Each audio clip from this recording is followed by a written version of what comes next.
اللہ نور السماوات والارض، اللہ تعالیٰ نور ہیں آسمانوں اور زمین کے. مثل نورہ، اللہ تعالیٰ کے نور کی مثال، کمشکات فیہا مصباح، ایک تاک کی ہے جس میں ایک چراغ ہے. المصباح فی زجاجہ، وہ چراغ جو ہے وہ ایک قندیل میں ہے. الزجاجۃ کأنہا کوکب دری یوقد من شجرۃ مبارکہ زیتونۃ لا شرقیۃ ولا غربیہ. پوری ہو گئی بات یہاں تک. تو اس زجاج کی مثال کیا ہے؟ وہ قندیل کیسے روشن ہے؟ جیسے ایک چمکتا ہوا ستارہ روشن ہوتا ہے. ہمارے جیسے مطلب فلڈ لائٹ کی مثال کہہ لیں، ٹھیک ہے، مطلب اس طرح سے، یا چمکتا سورج جیسے ہے اس طرح سے ہے. اتنا روشن، مطلب اس کی روشنی صرف اس کے وجود کو ظاہر نہیں کر رہی، بلکہ اس کی روشنی بہت سی چیزوں کو دیکھنے کا سبب بھی ہے. ٹھیک ہے، مطلب یہ ایسے ہے. اس طرح کا وہ ستارہ ہے، وہ ستارہ جو مطلب اندھیرے کو ختم کر کے چیزوں کو دیکھنے کا سبب بن جائے، وہ ایسی روشنی ہے. ہم دیکھتے ہیں کہ اس سے مراد کیا ہے. اچھا، جو جلایا گیا ہے، جو روشن کیا گیا ہے، ایک مبارک زیتون کے درخت سے، یعنی اس کا جو تیل ہے، اس کا جو حاصل ہے، اس سے، جو نہ شرقی ہے نہ غربی ہے. یکاد زیتھا یضیء، قریب ہے کہ اس کا تیل جل اٹھے، روشن ہو جائے. ولو لم تمسسہ نار، اگرچہ نہ چھوا ہو اسے آگ نے، مطلب دور ہی سے آگ کی طرف وہ لپک کے آگ کو پکڑ لے. نور علی نور، نور پر نور ہے. یہدی اللہ لنورہ من یشاء، اللہ تعالیٰ راہ دکھاتا ہے اپنے نور کی جسے چاہتا ہے، اپنی جناب سے نور عطا کرتا ہے یا نور کی طرف لے جاتا ہے جسے چاہتا ہے. وَيَضْرِبُ اللَّهُ الْأَمْثَالَ لِلنَّاسِ، اور اللہ تعالیٰ مثالیں بیان کرتے ہیں لوگوں کے لیے. وَاللَّهُ بِكُلِّ شَيْءٍ عَلِيمٌ، اللہ تعالیٰ ہر شے کو جاننے والے ہیں. یہ آیہ مبارکہ اس کو ہم دو انداز سے دیکھ لیں گے بس. ایک بندہ مومن کے اعتبار سے اس کے دل کی مثال، اور دوسرا نبی اکرم صلی اللہ علیہ وسلم کی ذات بابرکات جو منبع نور ہے ان کے اعتبار سے. ٹھیک ہے، تو پہلے اعتبار سے ہمارے عنوان کے ساتھ یہ زیادہ جڑنے والی ہے. جیسے ہم نے عنوان میں لکھا تھا نا، نور فطرت اور نور وحی، مطلب ٹھیک ہے، ان کی تشکیل، یہ ان کے ملنے سے ایمان جو ہے وہ اس دنیا کے اندر جو بھی ایک قانونی اس کا تقاضا ہے وہ پورا ہوتا ہے. ٹھیک ہے. اچھا، اس ضمن میں بنیادی بات جسے ہمیں کسی غلط بات کا انکار بھی کرنا ہے اور صحیح بات کو سمجھنا بھی ہے، تو آج کی جو ماڈرن جو بھی ڈسکورس ہے اس کے اندر یہ کہا جاتا ہے کہ خیر انسان کے داخل سے نہیں پھوٹتا، یعنی نورانیت، ہدایت، خیر جو ہے نا، اس کا سورس انسان کا قلب نہیں ہے، انسان کا باطن نہیں ہے، بلکہ سوسائٹی ہے. یعنی یہ جو اچھی اور بری باتیں ہیں نا، یہ انسان سوسائٹی سے سیکھ رہا ہوتا ہے اور اس کے مطابق وہ بنتا چلا جاتا ہے. اس کا مطلب یہ ہے ان کے ہاں کہ انہوں نے انسان کے باطن میں موجود اخلاقی حص کا انکار کر دیا ہے.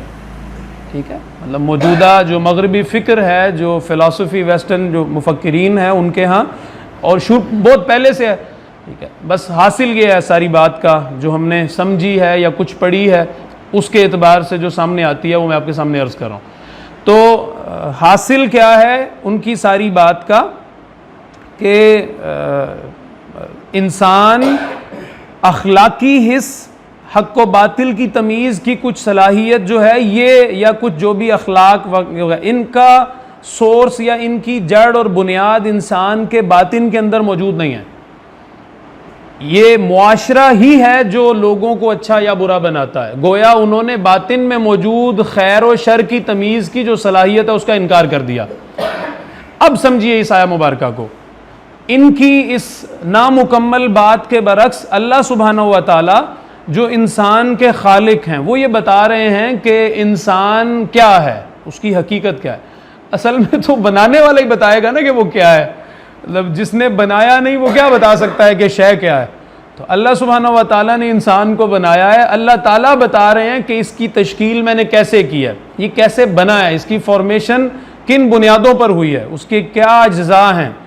تو اس آیا مبارکہ میں یہ مقدمہ اسٹیبلش ہو جاتا ہے، یہ نافذ ہو جاتی ہے، بات ثابت ہو جاتی ہے کہ خیر و شر کی تمیز کی صلاحیت اللہ سبحانہ و تعالیٰ نے ہر انسان میں رکھی ہے۔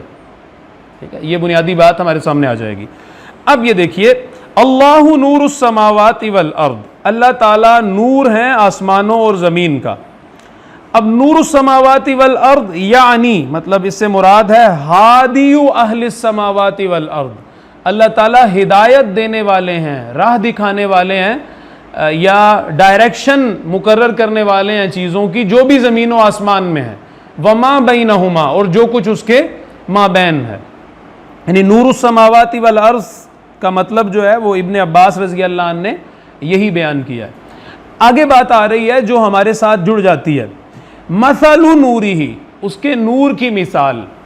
تو ایک رائے یا آراء کا حاصل یوں کہہ لیجئے وہ یہ ہے کہ مثل نورہ فی قلب المؤمن، یعنی اس نور کی مثال جو بندہ مومن کے دل میں ہے۔ مطلب میں نے کہا تھا نا کہ ایک چیز اسٹیبلش ہوگی، وہ یہ ہے کہ بندہ مومن جو ہے اس کے دل کے اندر جو نورانیت ہے اس کے بیان پر مشتمل ہے یہ آیت۔ اچھا، اسی طرح سے مزید بھی اس کو جو ہے وہ حضرت ابی بن کعب رضی اللہ عنہ نے بیان کیا ہے، بڑا زبردست انداز ہے ان کا بھی۔ مطلب وہ کہتے ہیں کہ مثل نور المؤمن، یہ نوری ہی اللہ تعالیٰ کے نور کی مثال، مطلب وہ جو بندہ مومن کی نورانیت ہے اصل میں۔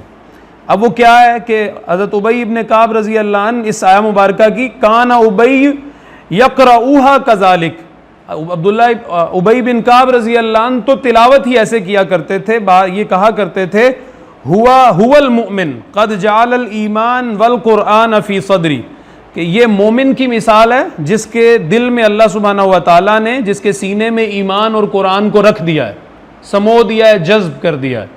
تو اللہ کا نور وہ ایمان اور وہ کتاب وہی ہے جو بندہ مومن کے دل تک جس کی رسائی ہے۔ اچھا جی، اسی طرح سے وہ کہتے ہیں کہ یہ اس بندے کی مثال ہے، ہوا عبد جعل اللہ القرآن والایمان فی صدری، وہی بات ہے کہ یہ اس بندے کی مثال ہے جس کے دل میں اللہ سبحانہ و تعالیٰ نے، جس کے سینے کو ایمان اور قرآن کی نورانیت سے منور کر دیا۔ تو مثل نورہ کا مطلب وہ نورانیت جو بندہ مومن کے دل میں۔ اچھا، قرآن مجید میں یہ بھی الفاظ ہمیں ملتے ہیں نا، فطرت اللہ التی فطر الناس علیہا، اللہ تعالیٰ نے فطرت اللہ پہ انسانوں کو پیدا کیا ہے نا، فطر الناس علیہ۔ تو اس کا مطلب یہ ہے کہ اللہ سبحانہ و تعالیٰ کی معرفت جو ہے اس کی صلاحیت انسانوں کے دل میں موجود ہے۔ فطرت کا جو مفہوم بیان کیا جاتا ہے، جو بھی فلاسفہ کے ہاں بھی ہوتا ہے اور ہمارے جو اکابرین ہیں، مفسرین ہیں، متکلمین، ان کے ہاں بھی بیان ہوتا ہے۔ تو حاصل کیا ہے بات کا کہ وہ صلاحیت فطرت ہے، اللہ سبحانہ و تعالیٰ کو پہچاننے کی صلاحیت، اور اللہ سبحانہ و تعالیٰ کی کچھ صفات تک انسان کی رسائی جس صلاحیت کے ذریعے ہو جاتی ہے نا، وہ فطرت ہے، بغیر وحی کے۔ مطلب ایک بچہ ہے، وہ بالغ ہو رہا ہے، بڑا ہو رہا ہے، دنیا کو دیکھ رہا ہے کہ اچھا یہ کیا ہے دنیا، یہ میں کہاں سے آیا ہوں، اس کو بنانے والا کون ہے، لوگ فوت بھی ہو رہے ہیں، پھر کیا ہوگا، یہ کچھ صلاحیت ہے نا جو انسان کے اندر موجود ہے۔ تو اس صلاحیت کے نتیجے میں وہ اللہ سبحانہ و تعالیٰ کی ذات تک اس کی رسائی ہوتی ہے کہ اللہ ہے جو میرا خالق ہے، جو اس سارے نظام کائنات کو چلا رہا ہے، اس کون و مکان کا جو بھی یہ سارا سسٹم ہے، یہ سب اللہ سبحانہ و تعالیٰ کے حکم سے چل رہا ہے، اس کی مرضی اور اذن سے چل رہا ہے۔ یہ وہ صلاحیت ہے اصل میں جس کے ذریعے انسان اس اللہ سبحانہ و تعالیٰ کی معرفت تک پہنچ جاتا ہے بغیر وحی کے۔ اور اس کی بہت سی مثالیں ہمارے سامنے آئی تھیں، گزشتہ درس میں بھی آئی تھیں، اس سے پہلے بھی آ چکی ہیں، کہ فطرت کے زمانے میں جب کہ وحی کوئی کتابی صورت میں تھی نہیں، اہل عرب کے پاس، بنو اسماعیل کے پاس کون سی کتاب تھی، کوئی صحیفہ نہیں تھا۔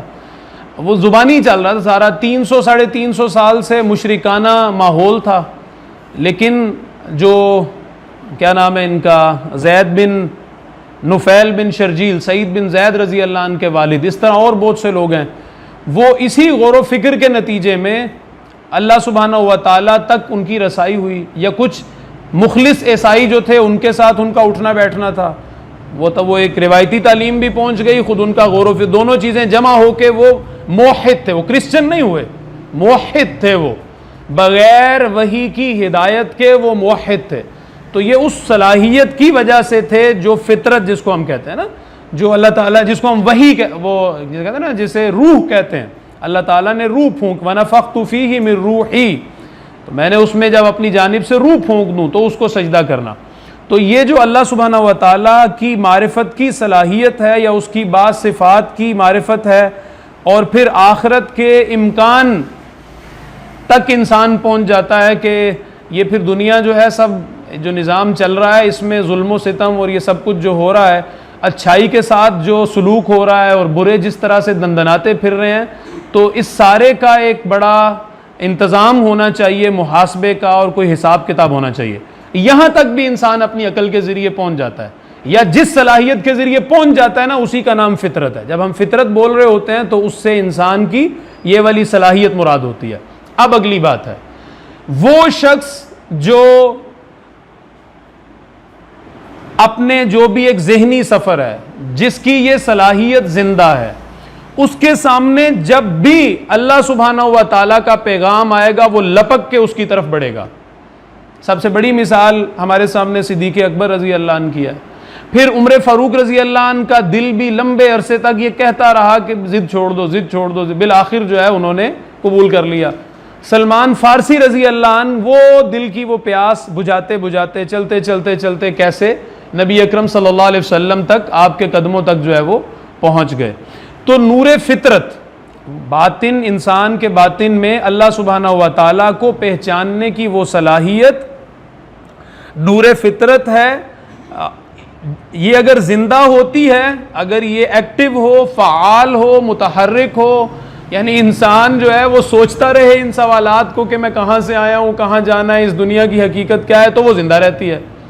جو لوگ بالکل دنیا کے اندر مگن ہو جاتے ہیں، ضل سعیہم فی الحیات الدنیا، تو وہ ان چیزوں، ان بڑے سوالات پہ غور و فکر بھی نہیں کرتے۔ مسلمان ہونے کے بعد بہت سے لوگ نہیں غور و فکر کرتے، لیکن ظاہر ہے ان کا معاملہ مختلف ہوگا۔ تو وہ پھر یہ جو سفر ہے اللہ سبحانہ و تعالیٰ کے ساتھ تعلق کا، اس سے بھی منقطع ہو جاتے ہیں، بس وہ ڈسکنیکٹ ہو جاتے ہیں۔ پھر رسول کی آمد ان کے لیے ایک مشکل مسئلہ بن جاتا ہے۔ حق و باطل کی تمیز جو شروع سے کرتا رہا ہے اس سفر کے ساتھ، کیا ٹھیک ہے کیا غلط ہے یہ سوچ، اس کے لیے بہت سہولت ہو جاتی ہے۔ تو نور فطرت سے مراد ہماری وہ نور ہے جو دیکھ کر اللہ سبحانہ و تعالیٰ نے پیدا کیا۔ گویا کہ اب اس ساری بات کا حاصل کیا ہے، اللہ سبحانہ و تعالیٰ نے ہر انسان کو وحی کو ریسیو کرنے کی صلاحیت دے کے پیدا کیا ہے۔ وحی کو قبول کرنے یا مذہب کو ماننے، مذہب کہتے ہیں نا، مذہب جو ہے وہ جبر ہے، باہر سے ٹھونسے جانے والی شے ہے، یہ ٹھونسے ٹھانسے جانے والی شے نہیں ہے، انسان کے باطن کا تقاضا ہے۔ اس کے باطن میں جو خیر و شر کی تمیز کی، فلاسفہ کہتے ہیں خیر و شر کی تمیز کی صلاحیت یہ عقل ہے۔ حکمت، عقل اور فطرت، اس کی یہ ڈیفینیشن اس انداز سے کرتے ہیں وہ۔ تو یہ جو باطن میں خیر اور شر کی تمیز کرنے کی صلاحیت ہے، اس کو ایک ختمی معیار خیر و شر کا جب تک میسر نہیں آئے گا یہ پیاسی رہے گی۔ اس صلاحیت کی تسکین ہوتی ہی وحی کے ذریعے ہے، یعنی اس نور فطرت کو جب تک نور وحی اس کے ساتھ جب تک اتصال نہیں ہوتا، اطمینان اور جو تسکین کی کیفیت ہے نا وہ کامل طور پر پیدا بھی نہیں ہوتی ہے۔ وہ ایک وہ پیاس اور وہ رہتا ہے۔ تو یہی وجہ ہے نا کہ کیا ہے، الذین آمنوا، وہ لوگ جو ایمان لائے، ولم یلبسوا ایمانہم بظلم، اور انہوں نے اپنے ایمان کو پھر شرک کے ساتھ گندا نہیں کیا، گدلا نہیں کیا نا، گڈمڈ نہیں کیا۔ اولئک لہم الامن، یہی وہ لوگ ہیں جن کے لیے امن ہے، یہ اطمینان کو پا لیتے ہیں۔ وہم مہتدون، یہی لوگ ہدایت یافتہ ہیں۔ تو نور کی مثال بندہ مومن کے دل کا نور ہے۔ اب اس کو یہ جو سارا مقدمہ جس کو ہم نے سمجھنے کی کوشش کی ہے، اب اس مثال کو پڑھیے تو ایسے لگے گا جیسے کہ یہی بات ہو رہی ہے، چونکہ اسی بات کو سامنے رکھتے ہوئے کی گئی ہے۔ اب دیکھیے، اللہ تعالیٰ نور ہے آسمانوں اور زمین کا، اور اللہ تعالیٰ کے نور کی مثال ایسے جیسے کہ ایک تاک ہے اس میں چراغ۔ یہ ڈایافرام انسان کا یہ بالکل ایسے ہی ہے، اسی طرح جیسے وہ تاکچہ ہوتا ہے، تاک ہوتا ہے، اور اس کے اندر جو ہے وہ چراغ ہے، اور چراغ جو ہے وہ فی زجاجہ، وہ کندیل یا وہ شیشے کی جو ہوتی ہے، جیسے لالٹن کی مثال ہے ہمارے سامنے، مطلب وہ لالٹن، اس کی وجہ سے روشنی جو ہے وہ ریفریکشن کے ساتھ اور پھیلتی ہے، اور زیادہ جو ہے وہ آگے بڑھتی ہے۔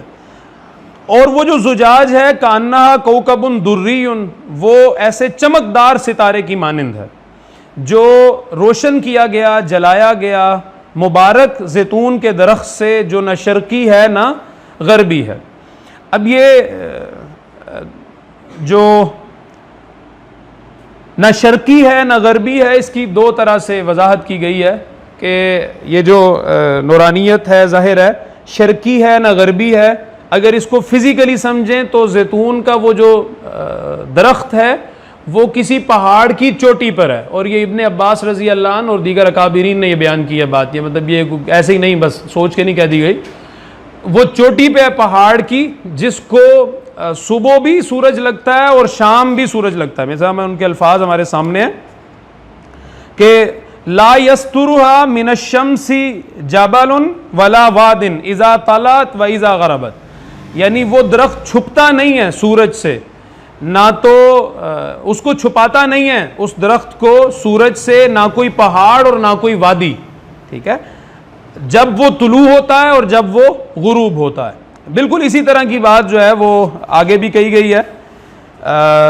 یہ وہ درخت ہے جو پہاڑ کی جو ہے وہ اونچائی پر ہے، التی یصیبها شروق الشمس وغروبها اذا طلعت اصابتها واذا غربت اصابتها، کہ یہ اس کو جو ہے وہ سورج کی تمازت اور توانائی وہ پہنچتی ہے روشنی جب وہ طلوع ہو رہا ہو اور جب وہ غروب ہو رہا، ہر اینگل سے اس کو روشنی مل رہی ہے۔ یہ ایک انداز ہے، یعنی وہ اچھی طرح سے تیار درخت ہے، ٹھیک ہے، ایسا نہیں ہے کہ کہیں سے اس پہ اندھیرا رہتا ہے دائیں طرف سے یا بائیں طرف سے، کہ یہاں سے وہ کمزور رہ گیا اور وہاں سے جو ہے وہ تر و تازہ ہے، بلکہ فزیکل اس دنیا کی مثال کے اعتبار سے اس طرح سے اس کو بیان کیا گیا۔ اچھا، دوسرا انداز لا شرقیت ولا غربیہ کا یہ ہے کہ یہ نہ شرقی ہے نہ غربی۔ مطلب کیا ہے اس کا؟ بھائی اس کا دنیا سے کوئی تعلق نہیں ہے، یعنی یہ ایسا درخت نہیں ہے جیسے دنیا میں درخت ہوتا ہے۔ مطلب اب دوسرا انداز جب لیا ہے تو پھر مفسرین یہ کہتے ہیں کہ دنیا کا کوئی بھی درخت شرق و غرب سے محفوظ نہیں ہے، اس کے لیے کوئی نہ کوئی شے، وہ مشرق اور مغرب تو ہوتی ہے، تو شرقی بھی نہیں ہے غربی بھی نہیں ہے، مطلب اس کے لیے کوئی شے مشرق سے دینے والی یا مغرب کی طرف سے آ کے دینے والی نہیں، بلکہ یہ اللہ کی طرف سے ہے۔ یہ وہ درخت نہیں ہے جو دنیا کا درخت ہوتا ہے، بلکہ یہ اللہ سبحانہ و تعالیٰ کی طرف سے انجیکٹڈ نور ہے، جو آسمانی ہدایت ہے، آسمانی ہے، جو زمینی ہے ہی نہیں ہے۔ یہ وہ تیل جس سے یہ جلایا جاتا ہے نا، یہ چراغ، وہ تیل آسمانی ہے، اللہ تعالیٰ کی جانب سے رکھا گیا بندہ مومن کے دل میں نور ہے، وہ فطرت آسمانی، ایک وہ اللہ سبحانہ و تعالیٰ کی طرف سے ایک صلاحیت ہے جس کا اس دنیا سے کوئی تعلق نہیں ہے۔ تو یہ دونوں انداز جو ہیں وہ اختیار کیے گئے ہیں۔ وَلَوْ لَمْ تَمْ يَكَادُ زَيْتُهَا يُضِيءُ، اب وہ اس کی صلاحیت کیا ہے؟ قریب ہے کہ وہ روشن ہو جائے، یہ اس تیل کی کوالٹی ہے۔ وَلَوْ لَمْ تَمْسَسْهُ نَارٌ، اگرچہ نہ چھوا ہو اسے آگ نے۔ مطلب کیا ہے؟ یہاں پہ کوئی دیا جلانے کی پریکٹس تھوڑی کروائی جا رہی ہے، یہاں یہ تھوڑا ہی بتایا جا رہا ہے کہ دیا جو ہے وہ کون سا تیل ہونا چاہیے جس سے دیا جلد از جلد روشن ہو جائے اور کیا کوالٹی۔ یہ کوئی مطلب ایسی کتاب تو نہیں ہے نا، مطلب یہ کتاب تو کتاب ہدایت ہے۔ تو یہاں جو مثال آ رہی ہے، جیسا کہ میں نے آغاز میں عرض کیا، ابی ابن کعب رضی اللہ عنہ ہیں، ضحاک ہیں، اکرمہ ہیں، ابن عباس رضی اللہ عنہ ہیں، یہ سب جو ہیں وہ کیا فرما رہے ہیں کہ بندہ مومن کے دل کی مثال دی جا رہی ہے یہاں پہ۔ تو اس کے دل کے اندر جو نور فطرت ہے، جو اس پوٹینشل ہدایت ہے اس کے اندر انسان میں موجود، وہ اتنی ایکٹیو ہے اس کائنات پہ، اس کے حقائق پہ غور و فکر کرنے کی وجہ سے کہ وہ اب وحی کی منتظر ہے. جیسے وہ کہا کرتے تھے نا زید بن نفیل بن شرجیل کہ اے اللہ میں تیری عبادت کرنا چاہتا ہوں لیکن نہیں جانتا کیسے، but I don't know how, کیسے کروں یہ نہیں جانتا. اور وہ کہتے تھے کہ اے قریش کے لوگوں تم میں سے کوئی دین ابراہیمی پر نہیں سوائے میرے. مطلب وہ اتنے ٹھیٹھ بات، کھلی بات کرتے تھے.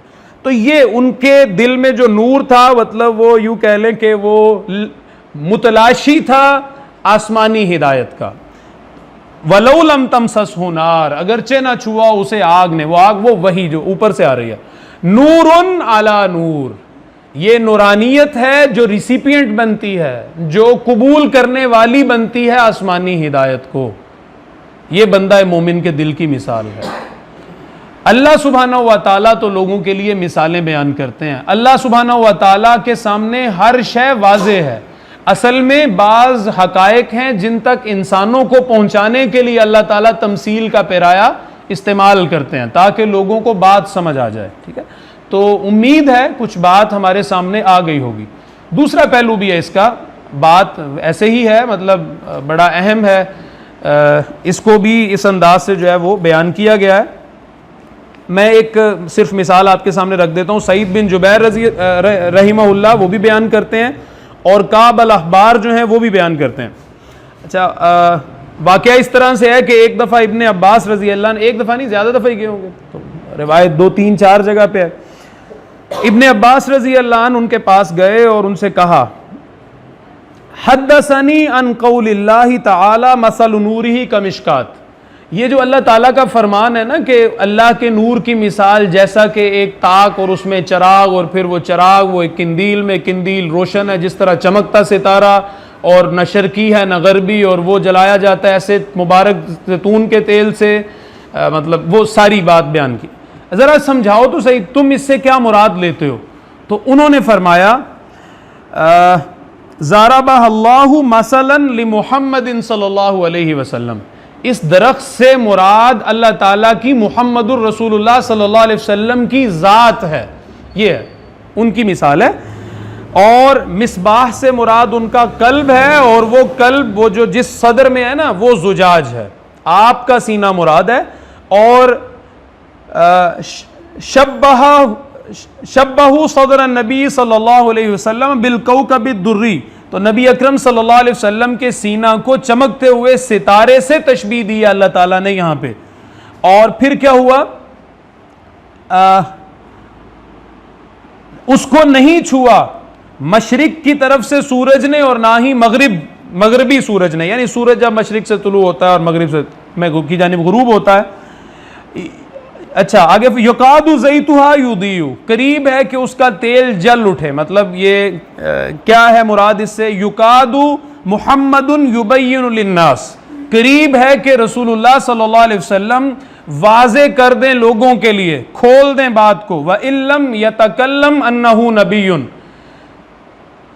اگرچہ انہوں نے کلام بھی نہ کیا ہو کہ وہ نبی ہیں. یعنی آپ کی ذات بابرکات مجسم دلیل ہے نبوت کی، وہ ذات ایسی بنا دی اللہ تعالیٰ نے جو از خود دلیل ہے اس بات کی کہ وہ نبی ہیں. چنانچہ ہمارے سامنے مثال آتی ہے نا، دیکھیں ایک بڑا آدمی ہی بڑے آدمی کو پہچانتا ہے نا. عبداللہ ابن سلام رضی اللہ عنہ بہت بڑی شخصیت تھے اہل کتاب کی، ان کے اکابرین میں سے تھے. وہ کہتے ہیں کہ میں نے جب آپ صلی اللہ علیہ وسلم کا چہرہ دیکھا تو الفاظ آتے ہیں نا لیس بوجہ الکذاب، یہ کسی جھوٹے کا چہرہ نہیں ہے، یہ سچے کا چہرہ ہے. مطلب اب وہ انہوں نے مطلب کوئی بات نہیں کی آپ صلی اللہ علیہ وسلم سے، صرف دیکھا ہے جا کے. تو دیکھتے ہی ان کی جو ہے وہ جسے کہتے ہیں نا قلب ماہیت، سب کچھ بدل گیا ان کا. وہ دیکھتے ہی ان کے اندر ایک جو ہے وہ ایک ہماگیر تبدیلی آ گئی ان کی سوچ ہر شے میں. مطلب اور وہ کہ کسی جھوٹے کا چہرہ نہیں ہے، یہ سچے آدمی ہیں. تو یہ وہ بات ہے جو کعب الاحبار بیان کر رہے ہیں نبی اکرم صلی اللہ علیہ وسلم کے لیے. یہ کما یقاد ذالک الزیت یضیء، جیسا کہ یہ جو تیل ہے یہ روشن ہونے والا ہے، بالکل اسی طرح نبی اکرم صلی اللہ علیہ وسلم کی ذات بابرکات ایسی ہے جو اگر اپنی زبان سے کلام نہ بھی فرمائیں کہ وہ نبی ہیں تو لوگوں کو از خود پتہ چلتا جاتا ہے کہ وہ اللہ کے رسول ہیں اور وہ کھچے چلے آتے ہیں رسول اللہ صلی اللہ علیہ وسلم کی جانب. تو وہی نور رسول اللہ صلی اللہ علیہ وسلم سے اہل ایمان میں منتقل ہوا. اس نورانیت کا یعنی جو مصدر اول ہے وحی اور نور فطرت اور نور وحی کے اتصال اپنی کامل صورت میں نبی اکرم صلی اللہ علیہ وسلم کے ہاں ہوا ہے نا. آپ کے قلب مبارک پہ وحی نازل ہوئی. تو سب سے پہلی اگزامپل اور مکمل مثال تو خود رسول اللہ صلی اللہ علیہ وسلم کی ذات بابرکات ہے. انہوں نے تربیت کی صحابہ کرام کی, انہوں نے تربیت کی تابعین کی. تو یہ جو سچی شخصیات کا سلسلہ جاری ہے یہ رسول اللہ صلی اللہ علیہ وسلم کی ذات بابرکات کی وجہ سے ہے. مطلب یہ جو شہید ہو جانا, سچ کو نہ چھوڑنا, یہ کس وجہ سے ہے؟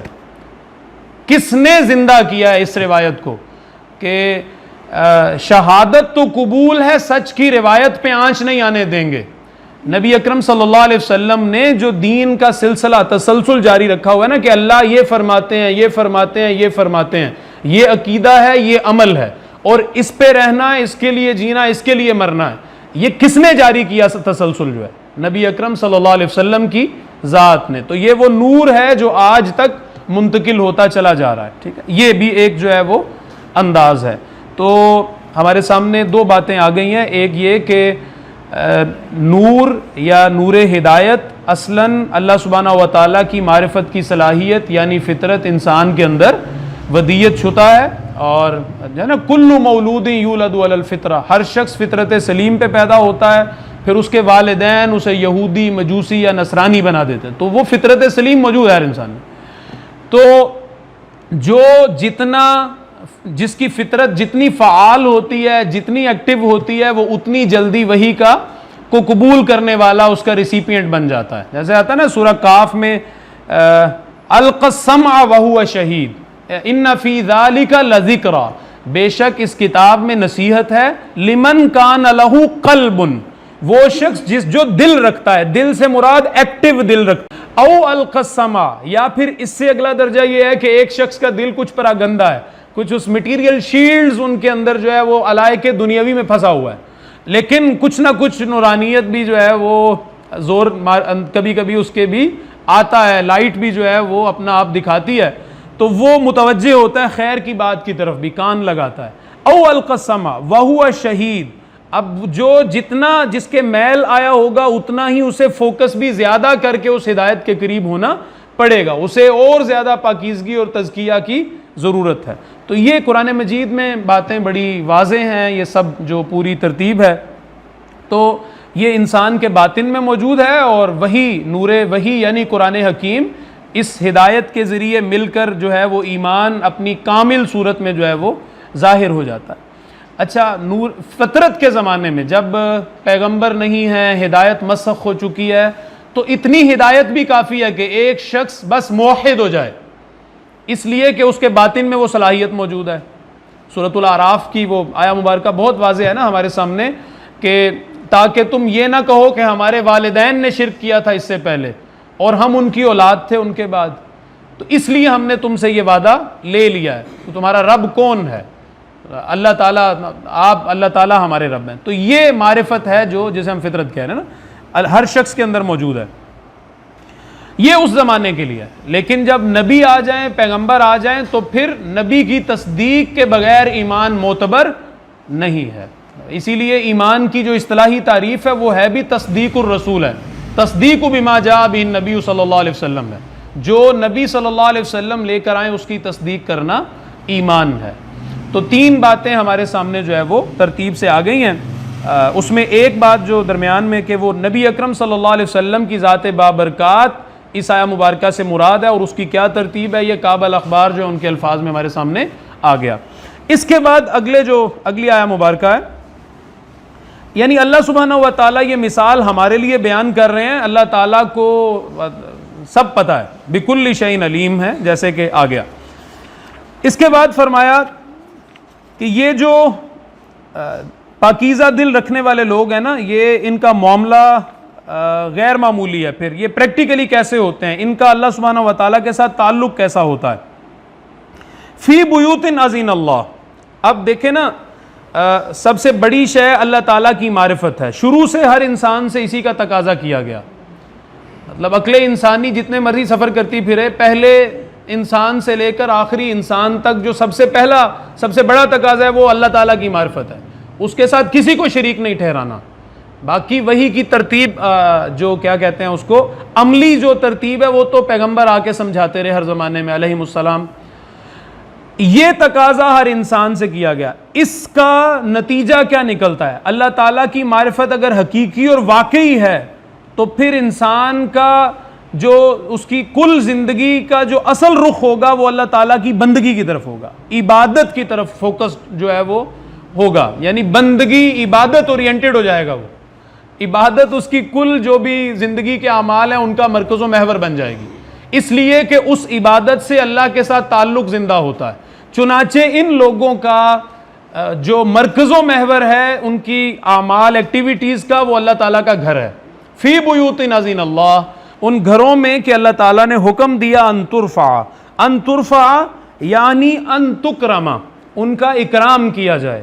ترفع سے مطلب فزیکلی مطلب اس کو بلند کرنا بھی ہے، نمایاں بنانا بھی ہے. چنانچہ وہ مینار بنا دیے، مطلب وہ پھر بہت کچھ آ گیا. مطلب کروڑوں روپے کا مینار ہوتا ہے اور اتنی سی مسجد ہوتی ہے جی نمایاں ہو رہا ہے. تو بھی اس طرح بھی نہیں ہے.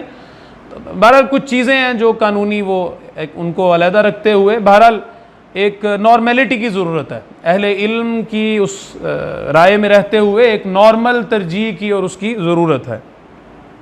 تو فی بیوت اذن اللہ ان ترفع، وہ گھر جن میں اللہ تعالیٰ نے حکم دیا ان ترفع کہ انہیں بلند کیا جائے. بلند کیا جائے مطلب یہ اب فرما رہے ہیں ابن عباس رضی اللہ عنہ فرما رہے ہیں یعنی ان تکرما، کہ ان کا اکرام کیا جائے، ان کی تکریم، ان کا لحاظ رکھا جائے. اس میں یہ موبائل بجتے ہیں اور یہ جو ٹونز ہیں میوزیکل یہ سب، مطلب یہ اس کے احترام کے خلاف ہے. پھر اب آگے بھی وہ فرماتے ہیں نا کہ ان کے الفاظ کیا ہیں، وَنَهْيٌ عَنِ اللَّغْوِ فِيهَا، اور روکا گیا ہے جس میں لغویات سے، غیبت اور یہ سب، شرک سے لے کے غیبت اور چھوٹی سے چھوٹا مطلب جو وہ سب لغو میں آ جاتا ہے. کوئی بھی خلاف اسلام عمل مسجد میں نہ ہو، یہ ہے لغو سے ان میں بچا جائے. تو وَيُذْكَرَ فِيهَا اسْمُهُ، اور کیا جائے اس میں اللہ سبحانہ و تعالیٰ کا نام اس کو لیا جائے، اسے یاد کیا جائے، اللہ تعالیٰ کو یاد کیا جائے. يُسَبِّحُ لَهُ فِيهَا بِالْغُدُوِّ وَالْآصَالِ، تسبیح بیان کی جائے اس کی اس میں صبح و شام. یعنی یصلی لہو فیہا بالغداۃ والعشی، کہ صبح و شام وہاں پہ نمازیں پڑھی جائیں. اور ابن عباس رضی اللہ عنہ فرماتے ہیں یہ اس سے مراد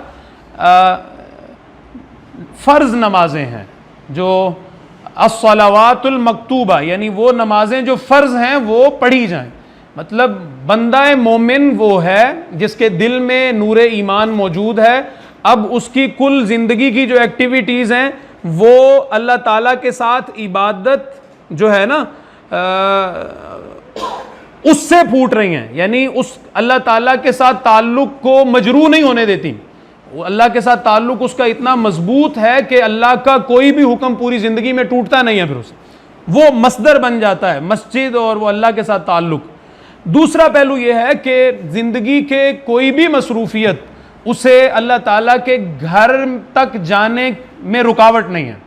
ایسا کبھی نہیں ہوتا کہ وہ ترتیب بنائے زندگی کی کاموں کے اعتبار سے، نمازوں کی ترتیب بنائے اپنی مصروفیات کے اعتبار سے، ہرگز نہیں، بلکہ وہ نمازوں کے اعتبار سے اپنی ساری زندگی کی ترتیب بناتا ہے. کبھی ایسا نہیں ہوتا کہ نماز آگے پیچھے ہو، کام آگے پیچھے ہوتا ہے. یہ ہے فی بیوت اذن اللہ ان ترفع ویذکر فیہا اسمہ یسبح لہ فیہا بالغدو والآصال. صبح و شام وہ اس میں تسبیح کرتے ہیں، یعنی اس میں نمازیں پڑھتے ہیں، ذکر اذکار بھی کرتے ہیں، نوافل کے لیے بھی چلے جاتے ہیں، سب شامل ہے اس میں. آگے کیا فرمایا، اس سے ہماری وہ دوسری بات جو ہے وہ اسٹیبلش ہو جائے گی، وہ واضح ہو جائے گی کہ رجال، ایسے جوان مرد ہیں وہاں پہ آنے والے، لا تلہیہم تجارت ولا بیع عن ذکر اللہ، کہ انہیں غافل نہیں کرتی ان کی تجارت یا وقتی لین دین اللہ سبحانہ و تعالیٰ کی یاد سے. یعنی وہ جیسے ہی وقت ہوتا ہے، اذان ہوتی ہے، وہ سب بند کر کے اللہ تعالیٰ کے گھر کی طرف چلتے ہیں. یہ بھی ہے. پھر ایک مطلب اس کا یہ بھی، اس سارے پیرائے میں یہ مفہوم، پھر ایک مفہوم اور بھی بنتا ہے کہ اللہ تعالیٰ کی یاد رہتی ہے انہیں جب بھی وہ زندگی گزارتے ہیں نا تو اللہ تعالیٰ کے حکموں کے خلاف نہیں پھر گزارتے، اس نور ایمان کی وجہ سے جو ان کے دل میں موجود ہے، اللہ تعالیٰ کے کسی حکم کی خلاف ورزی نہیں کرتے وہ۔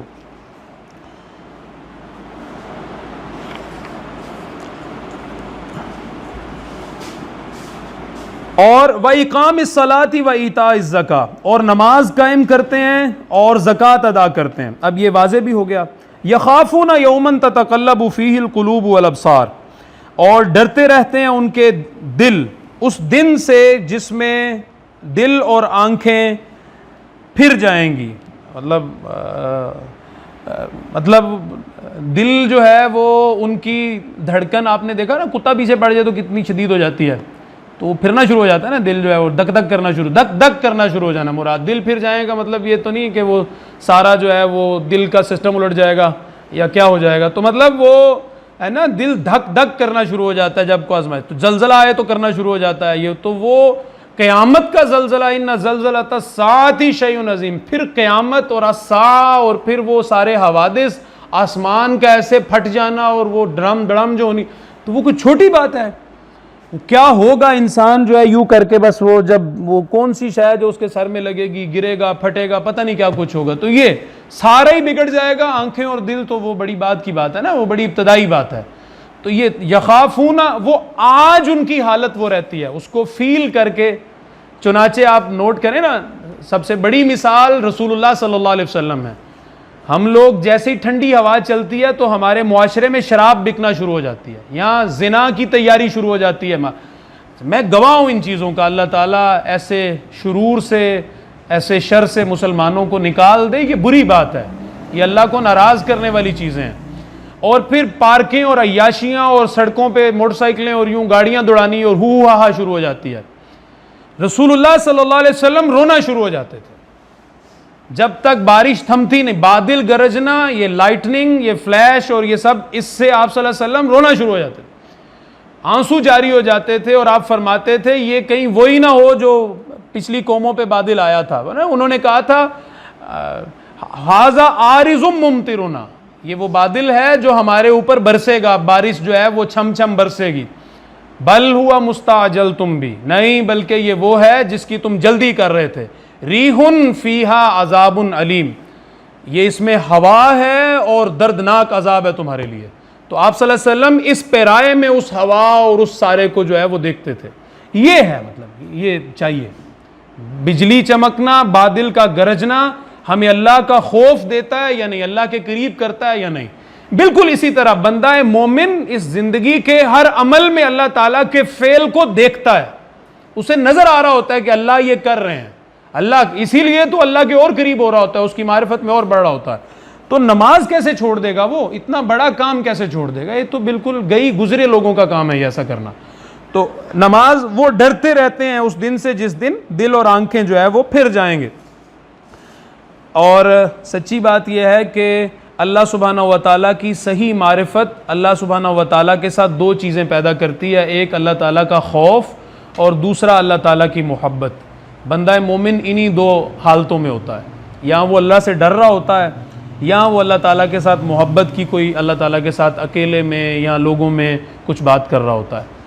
تیسری کوئی بات، اس میں کوئی عجب اور تکبر نہیں ہوتا ہے، اس لیے کہ اسے پتہ ہے کہ وہ جس مرضی اونچے مقام پہ پہنچ جائے امتحان گاہ میں ہے، اور اعمال ویسے بھی وزن ہے۔ وہ جیسے نا پنجابی میں وہ ہے نا، لوئے لوئے پرلے کڑیے جے دودھ پانڈا پرنا، ٹھیک ہے، شام پئی بن شام محمد تے گھر جاندی نے ڈرنا ہے۔ تو اب وہ جب سر پہ گھڑا رکھ کے آتے ہیں وہ عورتیں، اور وہ جو سین ہے وہ سارے کا سارا، اب وہ وزن ہے، اب اس میں اٹکیلیاں نہیں ہو سکتی۔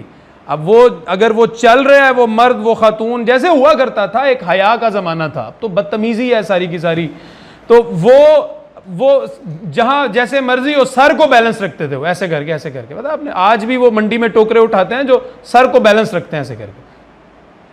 تو بندہ مومن کا پورا فوکس اللہ سبحانہ و تعالیٰ کی ذات کے ساتھ تعلق کی طرف، اس کو امبیلنس نہیں ہونے دیتا وہ۔ یہ بنیادی بات ہے نا، جسے کہتے ہیں نا، جو بنیادی بات، جو لڑی جس میں تمام اعمال پروئے جائیں گے، وہ اللہ کی محبت اور اللہ کا خوف ہے۔ اس کو دیکھنے کی ضرورت ہے. یہی وجہ ہے کہ سورۃ المومنون میں فرمایا گیا, بس ہم پڑھ رہے ہیں انشاءاللہ یہ مکمل ہو جاتا ہے ابھی.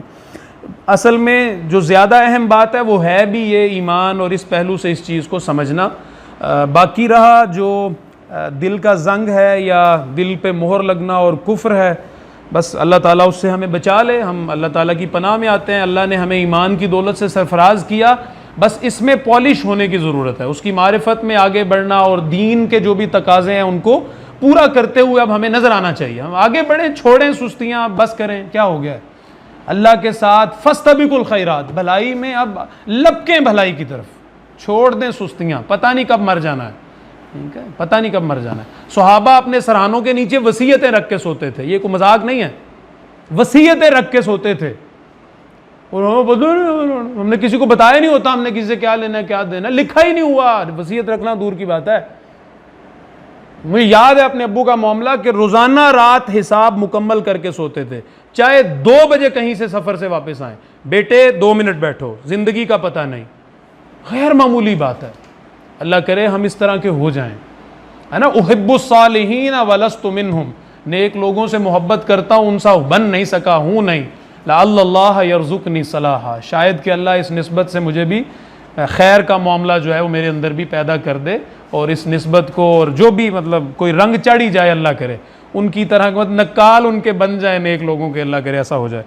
تو سورۃ المومنون میں جو فرمایا نا والذین یؤتون ما آتوا وقلوبہم وجلۃ انہم الی ربہم راجعون, اس بارے میں حضرت عائشہ صدیقہ رضی اللہ عنہ امی جان انہوں نے پوچھا کہ کیا اس سے مراد اللہ کے رسول وہ لوگ ہیں جو چوری اور زنا کرتے ہیں اور بعد میں انہیں شرمندگی ہوتی ہے اور پھر اللہ سے ڈرتے ہیں اور توبہ کرتے ہیں؟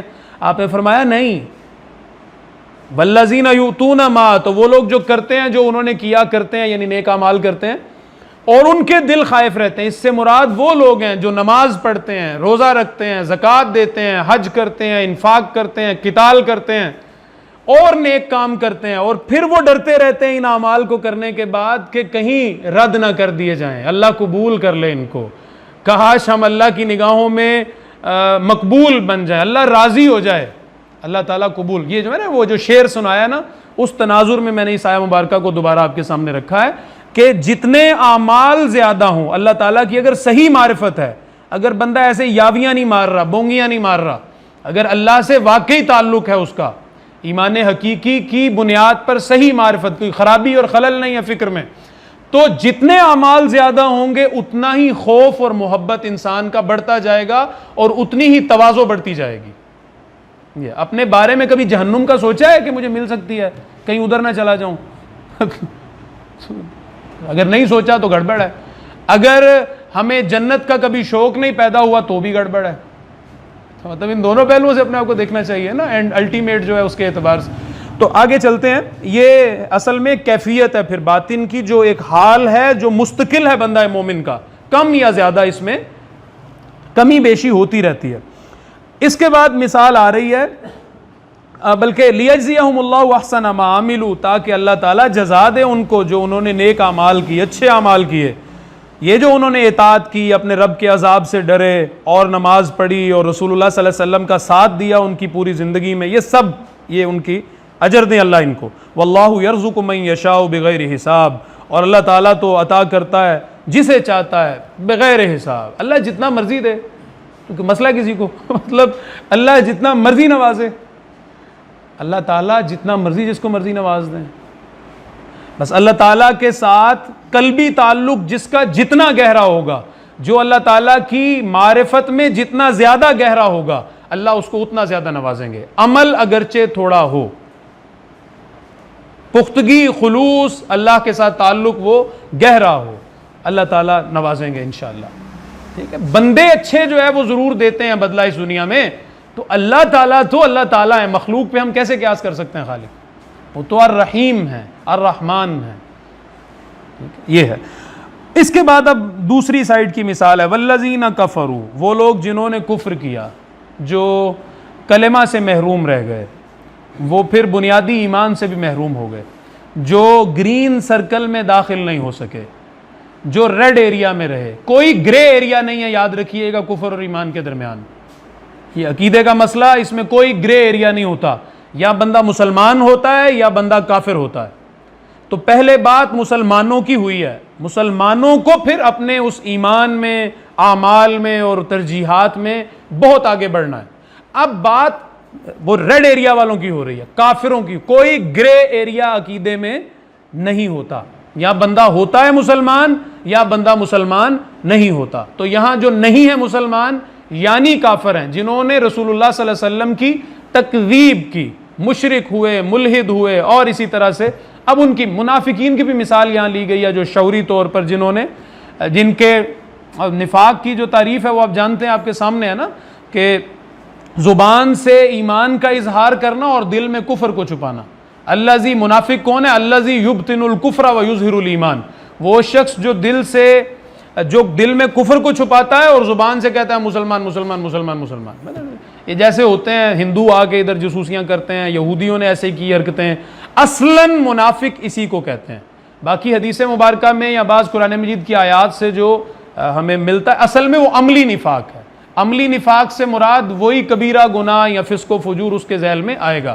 عقیدے کا منافق وہ شخص ہے جو واقعہ شعوری طور پہ جسے ہم منافق کہتے ہیں، جو آپ صلی اللہ علیہ وسلم کو اللہ کا رسول نہیں مانتا، قرآن کو اللہ کی کتاب نہیں مانتا، بغض رکھتا ہے، ضروریات دین میں سے کسی کا انکار کرتا ہے اور لبادہ اسلام کا اوڑا ہوا ہے، یہ شخص منافق ہے۔ تو یہ بھی اس کیٹیگری کے اندر داخل ہو جائے۔ والذین کفروا اعمالهم کسراب بقیۃ، وہ لوگ جنہوں نے کفر کیا تو ان کے اعمال ایسے ہی ہیں جیسے سراب ہے، بقیۃ، ایک جو وہ میدان ہے اس میں سراب ہوتا ہے، یحسبہ الظمآن ماء، جسے پیاسا گمان کرتا ہے پانی، وہ پانی ہے، حتیٰ اذا جاءہ، یہاں تک کہ جب آتا ہے وہ اس کے پاس، لم یجدہ شیئا، تو نہیں پاتا وہ کچھ بھی، ووجد اللہ عندہ، یہ پھر ایک مثال ہے، اور پا لیتا ہے وہاں اللہ تعالیٰ کو، فوفاہ حسابا، پس اللہ تعالیٰ پورا دے دیتے ہیں اس کا حساب، واللہ سریع الحساب، اللہ تعالیٰ جلد حساب لینے والے ہیں۔ تو یہ مثال سادی ہے، واضح ہے، ڈرائیورز جانتے ہیں شدید گرمی میں ان کو جو سین دیکھنا پڑتا ہے، یا جنہوں نے صحرا میں جو گئے ہیں، میں تو نہیں گیا، جو بھی گئے ہیں، جو لوگ انہیں دیکھتے ہیں، یہ ریفلیکشن کی وجہ سے دور ہمیں گاڑی چلاتے ہوئے ایسا لگتا ہے پانی آنے لگتا ہے۔ شروع میں جب گاڑی چلانی شروع کی تو بریک لگا رہے تھے کہ وہ چھینٹے اڑنے ہیں اور لوگوں کو نقصان ہو، تو وہ پتہ چلے نہیں یہ تو پانی نہیں ہے، یہ ریفلیکشن کی وجہ سے وہ جو ایک شیشہ سا بن جاتا ہے اور لائٹ سی نظر آتی ہے اور وہ دور سے پانی لگتا ہے۔ بالکل اسی طرح وہ شخص جو مسلمان نہیں ہے، یہ بڑی اہم بات ہے، یاد رکھیے گا، جو شخص مسلمان نہیں ہے، جس نے محمد الرسول اللہ صلی اللہ علیہ وسلم کی رسالت کی تصدیق نہیں کی، وہ جتنا مرضی چٹا ہو، وہ جتنا مرضی چنگا ہو، وہ جتنا مرضی نفاست پسند ہو، وہ جتنا مرضی انسانی خدمت میں آگے ہو، وہ کافر ہے، اس نے بنیادی تقاضا پورا نہیں کیا، متکبر ہے وہ، ٹھیک ہے۔ اب مطلب یہ وہ شخص ہے، وہ جتنے بھی اعمال کر لے عقیدتاً کافر ہو کر اللہ سبحانہ و تعالیٰ کی بارگاہ میں اس کی کوئی حیثیت نہیں۔ ہاں وہ یہ سمجھ رہا ہے کہ یہ جو بڑے بڑے اعمال ہیں، یہ جو میں نے یہ کر دیا، اور وہ بل گیٹس نے بھی کچھ پراپرٹی دے دی، مطلب انسانوں کی خدمت جو ہے وہ ہو رہی ہے، انسانوں پہ ظلم ہو رہا ہے ایک طرف اور دوسری طرف خدمت ہو رہی ہے، اور اسی طرح سے مدر ٹریسا نے یوں کیا وہ کیا، ٹھیک ہے۔ رسول اللہ صلی اللہ علیہ وسلم کے آ جانے کے بعد یہ ساری جو ہے نا، یہ اعمال کی جو شرلیاں ہیں اور اعمال کے دکھلاوے جو ہیں، یہ عبث ہیں اگر آپ صلی اللہ علیہ وسلم پہ ایمان نہیں لائے، ٹھیک ہے، بیکار ہیں۔ یہ اسی طرح سراب ہے، یہ ایلوژن ہے، یہ دھوکہ ہے، یہ سراب ہے اصل میں۔ اس سے ہمیں، یہ ڈیلوژن بھی ہے، دھوکہ بھی ہے، اس سے ہمیں بچنے کی، اس سے اللہ سبحانہ و تعالیٰ بچا لے۔ تو کافر یہ سمجھیں گے کہ شاید ہمیں کچھ اس کا نتیجہ ملنا ہے، لیکن ملے گا کچھ نہیں، ہم آگے بڑھیں گے، اور قدمنا الی ما عملوا من عمل، جو بھی عمل کیا ہوگا انہوں نے حالت کفر میں، فجعلناہ ھباء منثورا، ہم اسے ہوا میں اڑا دیں گے، اس کو ہم راکھ بنا دیں گے۔ اس کو عمل کیا مطلب تم بیسک جو ہے وہ ریکوائرمنٹ ہی پوری نہیں کی، تم مسلمان ہی نہیں ہوئے، تو تم نے اعمال کو کیا کرنا ہے، سر پہ مارنا ہے، اور پھر اعمال بھی مرضی کے ہوں گے نا، اس میں رسول کی پیروی تو ہے ہی نہیں، وہ اپنی مرضی کے شہوت اور خواہش کے مطابق ہوں گے۔ تو واللہ سریع الحساب، تو یہ ووجد اللہ عندہ سے مراد یہ ہے کہ کفر کی حالت میں نیک کام کیے، اور نیک یا جو بھی نیکیاں بھلائیاں کرتا رہا اپنے تئیں، اور پھر اس کے بعد اللہ تعالیٰ کو پا لیا، یعنی اس کی موت آ گئی، اللہ کے سامنا ہو گیا اور اس کا حساب اسے مل گیا۔ اللہ تعالیٰ جلد حساب دینے والے ہیں۔ اب اس کے بعد اس سے بھی مزید ڈیپ مثال آ رہی ہے، تیسری مثال، او کظلمات فی بحر اللجی یغشاہ موج من فوقہ موجم من فوقہ سحاب. اسی آیت پہ ہمارا درس بھی مکمل ہو رہا ہے. یا جیسا کہ مثال اندھیروں کی فی بحر لجی گہرے سمندر میں یغشاہ موجم من فوقہ سحاب.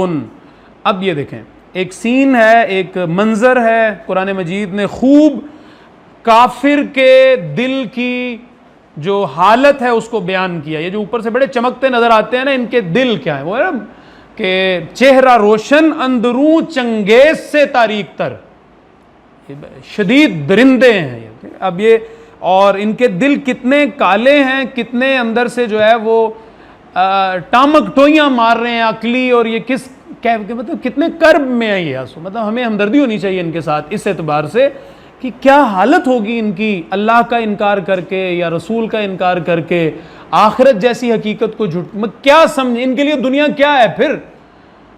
How will they define this universe, کے اس کی حقیقت اصل کیا ہے. لڑتے ہی رہیں گے آپس میں, ایک فلسفہ آئے گا, پھر دوسرا آئے گا, پھر تیسرا آئے گا, پھر چوتھا, پھر پانچواں, ایک جدل رہے گا آپس میں, ایک بحث رہے گی, بس کوئی نتیجہ نہیں ہوگا. بس ہمیں سوال پیدا کرنے ہیں, سوال اٹھانے ہیں, اتنی سی زندگی ہے اور سوال اٹھانے ہیں, پتہ نہیں کب مر جانا ہے. جواب جب اللہ دے رہے ہیں کائنات کے اصل حقائق کے حوالے سے, تو تم مامے بنتے ہو, تم بڑے بنتے ہو, تم کون ہوتے ہو مطلب کائنات کی حقیقت کو عقل سے ڈسکرائب کرنے والے, ڈیفائن کرنے والے. چھوٹے بن جاؤ. یہ ہے وہ تکبر جو کفر کے اندر چھپا ہوا ہے. جب کوئی شخص رسول کا انکار کرتا ہے تو وہ اس مقام پہ کھڑا ہوتا ہے کہ میں خود ڈیفائن کروں گا اس کائنات کی حقیقت کیا ہے, اس دنیا کی حقیقت کیا ہے. اس ساری بدتمیزی کی, فکری بدتمیزی کے بعد اگر وہ کچھ بھلائیاں کرتا ہے, وہ بھی بھلائی وہ باطن کی اس خیر کی وجہ سے ہے, یاد رکھیے گا, یا ریا ہے جو بھی ہے, ٹھیک ہے. تو اب اس کی کیا حیثیت ہے, تو یہ ہے. تو یہ اس کے دل کی کیفیت ہے کہ ایک گہرا سمندر ہے, ظلمات ہیں اور گہرا سمندر میں, اور اس میں پھر اوپر موج پر موج ہے. شارحین بیان کرتے ہیں, اب میں ناموں سے ایوائڈ کروں گا, ابن عباس رضی اللہ عنہ بھی ہیں, قتادہ ہیں, اور بہت سے لوگ ہیں صحابہ کرام میں سے, تابعین میں سے, جو یہ بیان کرتے ہیں کہ یہ کافر کے دل کی مثال ہے جس میں اندھیرے ہیں, اور موج پر موج سے مراد ہر برا عمل ہے جو کفر کے بعد وہ کر رہا ہے. ظلماتم بعضھا فوق بعض, اور اندھیرے ہیں بعض ان کے بعد, یعنی ایک دوسرے کو اندھیرے پر اندھیرے پر اندھیرے پر اندھیرے پر اندھیرے پر اندھیرا. جیسے کنسٹرکٹیو ویو ہوتی ہے سمندر میں, ابھی آسمان میں بالکل اوپر جو ہے وہ کالے سیاہ بادل آ گئے, نیچے سمندر میں طوفان ہے, اور اب ایک شخص اپنا ہاتھ نکالتا ہے تو اپنا ہاتھ تک نظر نہیں آتا. اچھا سمندر میں ہم میں سے کون گیا اور کس نے اتنا ڈیپ سفر کیا؟ ظاہر ہے یہ مثال کے طور پر تو ہم ذکر کر سکتے ہیں کہ وہ فلاں شخص نے سفر کیا تھا پھر وہ مسلمان ہو گیا, ٹھیک ہے ہو گیا. لیکن ہماری مثال جس سے ہم میں سے ہر ایک کو سمجھ آئے گا وہ یہ کہ جو لائٹیں جل رہی ہیں یہ ساری آف ہو جائیں, رات کا وقت ہے, بادل ہیں, اب آپ اپنا ہاتھ بھی نظر نہیں آتا نا کمرے میں بیٹھے. بچپن میں بڑی دفعہ ایسا تجربہ ہوا ہے ہمیں کہ اپنا آپ نہیں نظر آتا, ایسے کر کے جو ہے وہ دیکھنا پڑتا ہے چیزوں کو ایسے کر. تو یہ کیفیت ہے اس کے دل کی, یہ حالت ہے اس کی فکر کی. تو یہ ہے کافر کے دل کی حالت. ظلماتم بعضھا, اس کے لیے یہ دنیا پھر شر ہے, مطلب اندھیرا ہی اندھیرا ہے. وہ جو نور ہے نا, جس کے باطن میں نور ہے تو وہ خارج میں نور بھی دیکھ رہا ہے, خیر و شر کی تمیز کی صلاحیت رکھتا ہے. جس کا باطن ڈیڈ ہو گیا ہے, جس کے دل پہ مہر لگ گئی ہے, جو کفر کی حالت میں ہے, اور آگے پھر جو ہے وہ برا بھی ہے, برا کافر بھی ہے, اچھا کافر نہیں صرف برا کافر بھی ہے, ظالم کافر بھی ہے, ٹھیک. اب وہ درندہ کافر بھی ہے, بس یہ اگلی بات ہے, اس طرح سمجھ لیں. اب اس کی حالت کیا ہے, وہ دنیا کو کس طرح سمجھ رہا ہے, یہ ہے وہ. اذا اخرج یدہ لم یکد یراھا, جب وہ اپنا ہاتھ نکالے تو اسے بھی نہ دیکھ پائے. ومن لم یجعل اللہ لہ نورا فما لہ من نور, تو اللہ تعالیٰ جس کے لیے نور نہ بنائے کہاں سے لائے گا وہ نور. بنیادی بات سمجھ لیجئے, یہ تو ہم نے کچھ تفصیلات پڑھ لی نا, جو پڑھ لی آیات کی روشنی میں. اصل میں اللہ سبحانہ و تعالیٰ کی ذات کا نور جن لوگوں پہ پڑا وہی نورانیت, مطلب آج انہی کے باطن میں نور بھی ہوگا, نور ایمان میں وہ بڑھیں گے اور پھر وہی کے ریسیپینٹ بنیں گے اور جنت تک جائیں گے. موٹی بات یہی ہے, آخری بات, پہلی بات اور آخری بات یہی ہے کہ یہ ایمان اللہ کے اذن سے ہے, اللہ کے حکم سے ہے. چنانچہ اللہ سبحانہ و تعالیٰ سے ہمیں, مطلب یہ جو آ گیا نا ٹو اسٹرگل کرنی ہے, لیکن کس فکر کے تحت کرنی ہے. اللہ دے دے، اللہ دے دے، میں کوشش کرنے لگا ہوں، دے دے دے دے دے دے۔ عمل جو ہے وہ ایمان کی تصدیق کرتا ہے، بہت ضروری ہے، لازمی ہے، ٹھیک ہے، لیکن عمل ہی عمل ہو اور انسان اللہ کے ساتھ تعلق سے کٹ جائے، یہ بھی ماڈرنزم ہے، یہ جدیدیت کے اثرات ہیں۔ تو ہمیں جو دعا ہے اس میں بہت زیادہ اہتمام اس کا کرنا ہے اور اللہ تعالیٰ سے ایمان مانگنا ہے۔ میں نے جو آغاز میں دعا پڑھی تھی نا کہ اللہم نور قلوبنا بنور الایمان، اے اللہ ہمارے دلوں کو نور ایمان سے منور کر دے۔ اللہم زین اخلاقنا بتلاوت القرآن، اے اللہ ہمارے اخلاق کو، ہمارے اعمال کو، ہمارے رویوں کو اے اللہ قرآن مجید سے مزین کر دے، اس کے احکام جیسے جیسے قرآن چاہ رہا ہے نا ہم ویسے ہو جائیں۔ تو مطلب دین کے تمام تقاضے پورے کرنے والے ہم بن، عبادت گزار بھی بنے، مجاہد بھی بنے، دعوت و تبلیغ بھی کریں اور اللہ کا ذکر بھی کریں، ہر شے مطلب پورا دین ہم ایز اے ہول اس کو لیں، پھر اس طرح کے ہو جائیں، اللہ کرے ایسے ہو جائیں۔ اور بس کیا بات کر رہا تھا، اچانک ذہن سے نکل گیا، کیا کہہ رہا تھا میں ابھی جسٹ بیفور، اعوذ باللہ من الشیطان الرجیم۔ تو ہاں اللہ سبحانہ، ہاں نور اللہ زین اخلاقنا بتلاوت القرآن، اے اللہ ہمارے اخلاق کو قرآن مجید کی تلاوت جو ہے اس سے مزین کر دے، اس کو ہم پڑھتے جائیں اور ویسے بنتے جائیں۔ اور نجینا من النار بشفاعت القرآن، اے اللہ قرآن مجید کو ہمارا قیامت کے دن سفارشی بنا کے ہمیں آگ سے بچا لینا۔ اس لیے کہ نور سے مراد یہاں پہ دو چیزیں ہیں، وہ قرآن حکیم اور یعنی نبی اکرم صلی اللہ علیہ وسلم کی ذات۔ بندہ مومن کے دل میں نور، وہ تو نور فطرت ہے، اور خارج میں دو اس کے، ایک اللہ کی کتاب اور دوسرا رسول اللہ صلی اللہ علیہ وسلم کی ذات بابرکات، اور آپ نے جو اخلاق عالیہ، جو بھی ترتیب دین کی اور احکام اور اخلاق سب ہمیں سمجھائے ہیں۔ تو اللہ سبحانہ و تعالیٰ سے دعا ہے کہ اللہ تعالیٰ جو دو بری مثالیں یہاں بیان ہوئی ہیں اس کا مصداق بننے سے ہمیں تادم آخر بچائے رکھے، اپنی رحمت میں رکھے، اپنا جو ہے نا صبغت اللہ، اس کے حصار میں ہم رہیں، اور اللہ تعالیٰ کے نور کے حصار میں ہم رہیں، اللہ تعالیٰ ہمیں اس سے کاٹ نہ دے۔ تو شکر خدائے کن کے موفق شدی بخیر، اسی پہ ہم اپنی بات کو ختم کرتے ہیں کہ اللہ خدائے کن کا شکر ادا کرو جس نے تمہیں خیر کی توفیق دی، ز انعام و فضل خود نہ معطل بداشتت، کہ اس نے اپنے فضل اور انعام سے تمہیں کاٹ نہیں دیا۔ تو ہمارا مسلمان ہونا اللہ کی توفیق سے ہے۔ بل اللہ یمن علیکم ان ہداکم للایمان ان کنتم صادقین، ان اللہ یعلم غیب السماوات والارض، اس کی مہربانی کہ اس نے ہمیں مسلمانوں کے گھر میں پیدا کیا، اس کا احسان کہ اس نے ہمیں ایمان میں گہرا کیا، یا ایمان میں جو ہے وہ مزید آگے بڑھنے کی توفیق دی، نیک اعمال میں ہمیں آگے بڑھنے کی توفیق دی۔ اللہ سبحانہ و تعالیٰ کے اس احسان کے ہم تادم آخر شکر مند رہیں، اللہ سبحانہ و تعالیٰ کی توفیق سے یہ ہماری دعا ہے، اور ہمیں بہت زیادہ آگے بڑھنا ہوگا، والہانہ انداز سے آگے بڑھنا ہوگا اللہ تعالیٰ کے دین پر عمل کے اعتبار سے۔ اللہ سبحانہ و تعالیٰ ایسا فرما دے اپنی خاص رحمت، اپنے خاص فضل، اپنے خاص کرم سے، آمین یا رب العالمین۔ بارک اللہ لی ولکم فی القرآن العظیم ونفعنی وإیاکم بالآیات والذکر الحکیم۔ جزاکم اللہ خیر، احسن الجزاء۔